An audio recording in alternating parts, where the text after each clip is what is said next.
कर रहा है वो सब कुछ अच्छा कर रहा है। We are with Narendra Modi.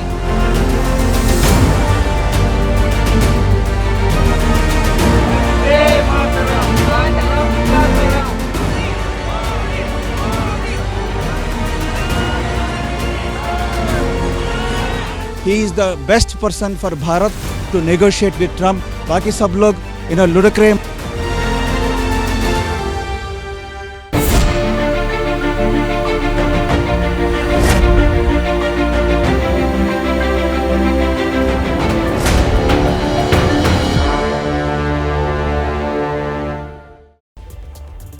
तो प्रधानमंत्री नरेंद्र मोदी और अमेरिकी राष्ट्रपति की व्हाइट हाउस में मुलाकात होने वाली है। इसके लिए एबीपी न्यूज ने मेगा तैयारी की है। इस मुलाकात से जुड़ी हुई हर एक खबर सबसे पहले एबीपी न्यूज आप तक पहुंचाएगा।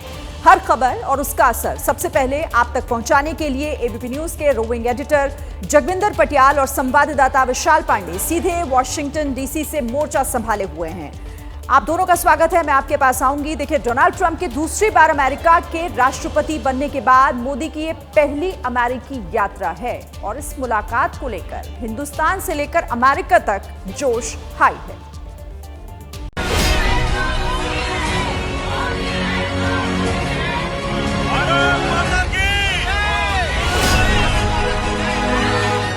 अमेरिका में मोदी के भव्य स्वागत की तस्वीरें बोल रही हैं। अमेरिका मोदी मोदी के नारों से गूंज रहा है।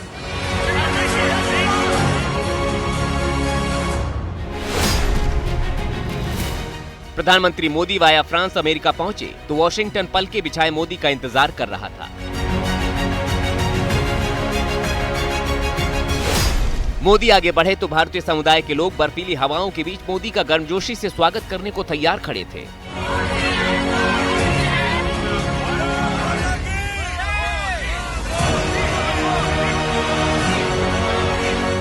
वॉशिंगटन का एयरपोर्ट मोदी है तो मुमकिन है और भारत माता की जय के नारों से गूंज उठा।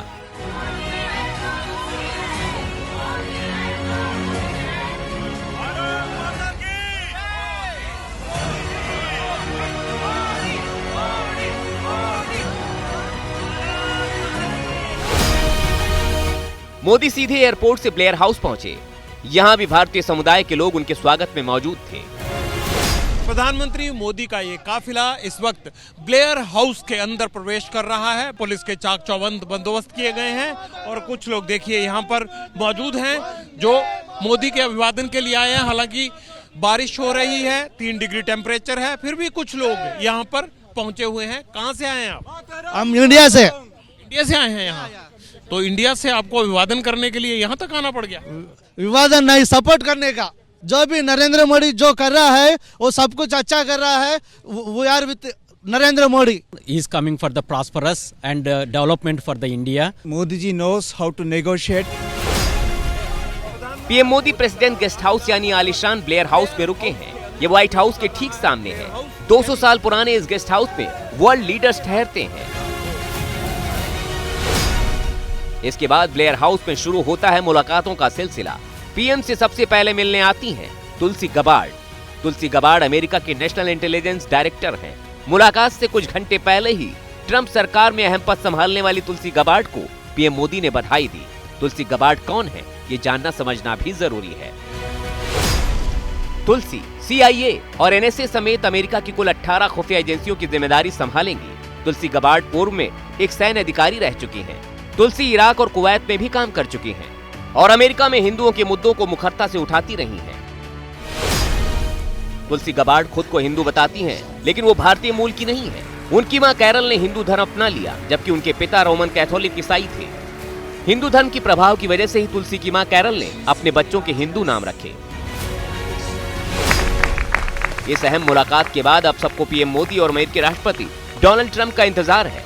राष्ट्रपति ट्रंप के साथ मीटिंग के बाद मोदी स्टेट डिनर में भी शामिल होंगे। भारतीय पीएम की अमेरिका यात्रा ऐसे समय में हो रही है जब वॉशिंगटन में बर्फबारी और ओले गिर रहे हैं। उम्मीद है प्रचंड ठंड के बीच रिश्तों की गर्माहट भारत अमेरिका की दोस्ती में नया इतिहास लिखेगी।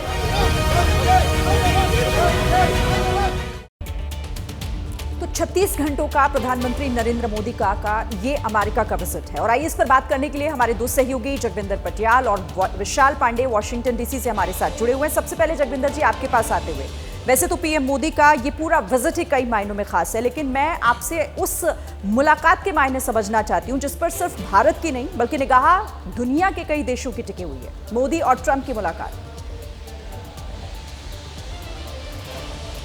देखिए, दो महत्वपूर्ण खबरें शिरीन मैं आपको देने जा रहा हूं। पहली बात यह है कि ट्रंप सबसे डील कर रहे हैं, चाहे वो पुतिन की बात हो, चाहे वो इजराइल की बात हो, चाहे वो जापान की बात हो, और उनका एकमात्र मकसद है कि किसी तरह भारत को भी उस पेज पर ले आए। हर एक को ये डील दे रहे हैं। अब नई डील का हिस्सा मैं बताता हूं और फिर एक महत्वपूर्ण ब्रेकिंग खबर आपको बताऊंगा। पहला ये है कि एक तरफ तो यूक्रेन और रूस के बीच शांति स्थापित करने की पहल हो रही है, दूसरा गाजा को किस तरह से डील करना है ये भी इजराइल के प्राइम मिनिस्टर नेतन्याहू को बता दिया गया है, क्योंकि नेतन्याहू के साथ खड़े हैं डोनाल्ड ट्रंप। लेकिन तीसरी जो बड़ी बात होने जा रही है वो ये होने जा रही है कि मिडिल ईस्ट एक और युद्ध की तरफ जा रहा है।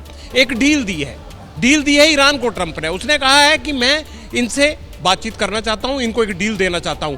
अगर ये मेरी डील स्वीकार नहीं करते हैं, यानी ईरान अगर अमेरिका की बात नहीं मानता है, तो इजराइल फिर उसके न्यूक्लियर प्रोग्राम पर बॉम्ब गिराने के लिए तैयार है। तो ये देखिए कि किस तरह धमकी भरे अंदाज में इजराइल को एक कॉन्फ्लिक्ट से निकाल रहे हैं और दूसरे कॉन्फ्लिक्ट की साइड भेज रहे हैं। इसीलिए नेतन्याहू से उनकी मुलाकात हुई है। तो डोनाल्ड ट्रंप किस तरह से हर एक से नेगोशिएशन कर रहे हैं। अब आ जाइए भारत पे।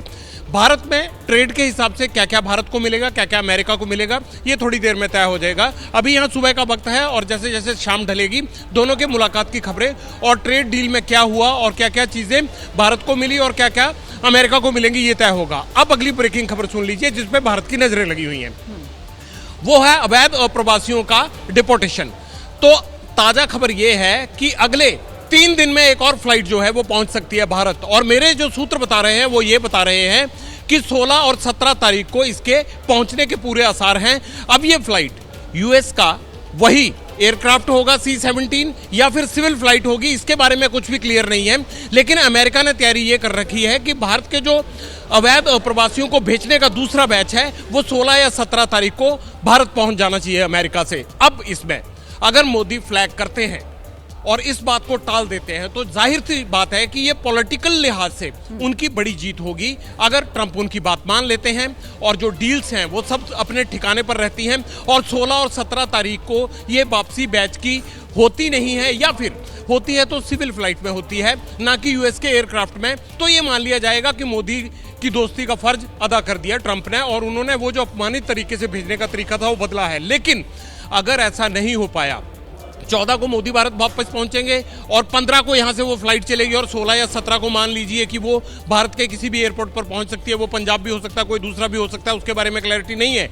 लेकिन अगर ऐसा होता है तो सोचिए कि भारत सरकार के लिए कितनी बड़ी पॉलिटिकल एम्बैरेसमेंट होगी वो। तो इस एम्बैरेसमेंट को टालने के लिए प्रधानमंत्री मोदी आज इस मुलाकात में सारा दांव लगाएंगे। बेशक ट्रेड डील के मुकाबले आपको ये सुनने में छोटी बात लग रही हो, लेकिन इसके पॉलिटिकल मायने निकाले जाए या भारत में सेंटिमेंट्स की बात की जाए या उन सामाजिक सरोकार की बात की जाए जिनमें बेड़ियों में और हथकड़ियों में जकड़े लोग यूएस एयरफोर्स के एयरक्राफ्ट से वहां पहुंचते हैं, तो ये भारत सरकार के लिए एक बड़ा सेटबैक बन जाता है। इस पर पॉलिटिकल प्रोपेगेंडा होता है वहां पर और भारत सरकार की आलोचना होती है। तो इस आलोचना को टालना होगा क्योंकि सेकंड बैच की तैयारी है और 16 और 17 को माना यह जा रहा है कि एक और डिपोर्टेशन का बैच जो है वो भारत भेज दिया जाएगा। शिरीन, बहुत बड़ी जानकारी आप दे रहे हैं प्रवासियों को लेकर कि 16-17 पर तारीख जब एक और बैच जो है वो इंडिया पहुंचेगा। और ये बड़ी जानकारी हमारे संवाददाता जो हैं वो जगविंदर पटियाल के जरिए आप इस वक्त एबीपी न्यूज पर दे रहे हैं। लेकिन हम एक बार फिर से प्रधानमंत्री के विजिट को लेकर, अब विशाल आपके पास क्या अपडेट है मैं आपसे जानना चाहूंगी, बताइए, क्योंकि इस मुलाकात को लेकर, इस विजिट को लेकर पूरा देश काफी उम्मीद भरी निगाहों से देख रहा है।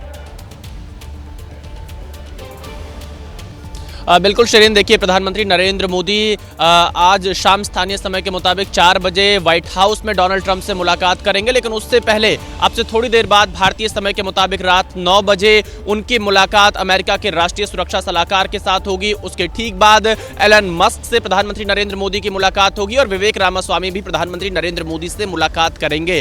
इस दौरान प्रधानमंत्री मोदी और ट्रंप की जब बातचीत होगी तो कई ऐसे बड़े मुद्दे हैं जिन पर दोनों नेता बातचीत करते हुए नजर आएंगे, खासतौर पर ट्रेड को लेकर, रक्षा सहयोग को लेकर और इंडिया मिडिल ईस्ट का जो कॉरिडोर है यूरोप तक जाने वाला, उसको लेकर भी दोनों नेताओं के बीच बातचीत संभावित है। क्योंकि G20 जब भारत में हुआ था उस समय इस कॉरिडोर का ऐलान किया गया था, उसको कैसे अमली जामा पहनाना है इस पर भी बातचीत होगी। और रूस यूक्रेन युद्ध, इसके साथ ही मिडिल ईस्ट को लेकर भी दोनों नेता चर्चा करेंगे। ये वो वैश्विक मुद्दे हैं जिनका असर पूरी दुनिया पर पड़ रहा है और प्रधानमंत्री मोदी ट्रंप के बीच इन मुद्दों पर भी बातचीत जरूर होगी। लेकिन इसके साथ ही साथ, क्योंकि आप देखिए ट्रंप और मोदी के संबंध बहुत अच्छे रहे हैं, टैरिफ एक बड़ा मुद्दा ट्रंप के चुनाव प्रचार के दौरान रहा है। ट्रंप अमेरिका फर्स्ट की नीति को लेकर सत्ता में वापसी कर चुके हैं, लेकिन प्रधानमंत्री मोदी भी India first, made in India को लेकर आगे बढ़ते रहे। तो ऐसी स्थिति में मुझे ऐसा लगता है कि अमेरिका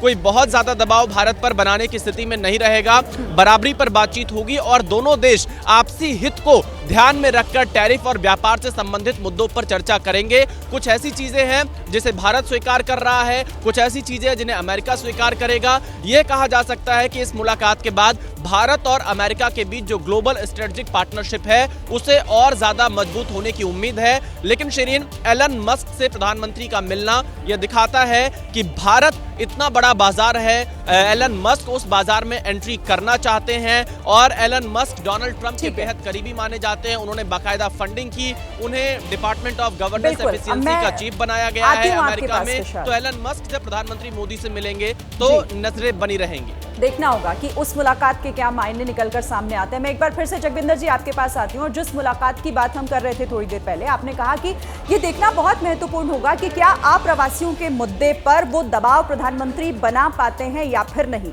लेकिन इसे लेकर जाहिर तौर पर एक रणनीति पहले से तैयार जरूर की गई होगी। आपको लगता है कि क्या ये मुमकिन होगा, उस बातचीत में भारत का प्रेशर वो काम कर पाएगा?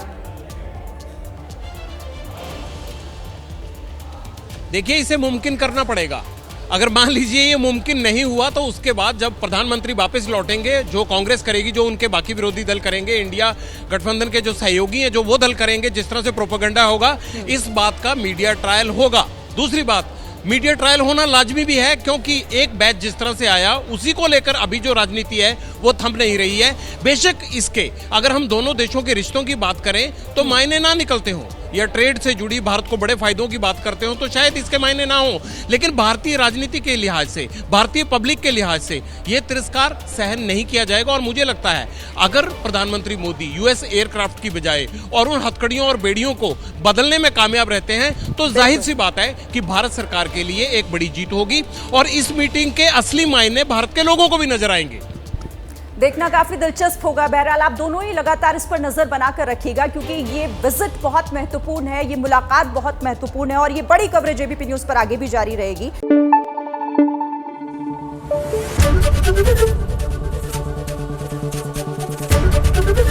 एबीपी न्यूज आपको रखे आगे।